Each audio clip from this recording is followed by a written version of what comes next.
കോഴിക്കോടിന്റെ ഓണാഘോഷങ്ങൾക്ക് നിറം പകർന്ന മീഡിയ വൺ ഹൈലൈറ്റ് മോൾ ഒന്നിച്ചോണം പരിപാടികൾക്ക് തിരശ്ശീല വീണു.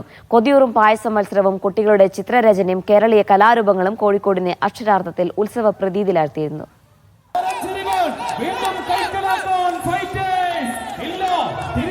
വടംവലി മത്സരത്തോടെ തുടക്കം കുറിച്ച ഓണാഘോഷം 7 ദിവസങ്ങളിലായി വിവിധ പരിപാടികളോടെയാണ് അവസാനിച്ചത്.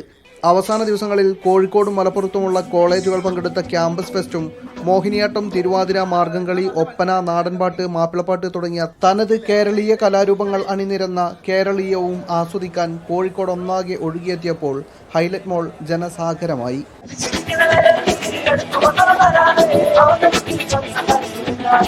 സ്ട്രീറ്റ് അക്കാദമി, ആൽമരം ബാൻഡുകൾ നയിച്ച മ്യൂസിക് ലൈവ് കൺസേർട്ടുകൾ പരിപാടി വേറെ ലെവലാക്കി. ആഘോഷങ്ങൾക്ക് സാക്ഷ്യം വഹിക്കാൻ ദിവസവും 100 കണക്കിന് പേരാണ് ഹൈലൈറ്റ് മാളിലേക്ക് ഒഴുകിയെത്തിയത്. ഓണത്തിന്റെ വർണ്ണപ്പൊലിമ ക്യാൻവാസിൽ നിറച്ച കുട്ടികളുടെ ചിത്രരചനാ മത്സരമായിരുന്നു മറ്റൊരു ആകർഷണം.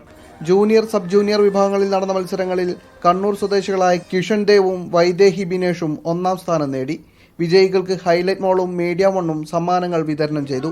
പരിപാടികൾക്ക് നേതൃത്വം നൽകിയ ബാൻഡുകൾക്കും ഹൈലൈറ്റ് മോളിനും മീഡിയ വൺ പുരസ്കാരങ്ങൾ വിതരണം ചെയ്തു.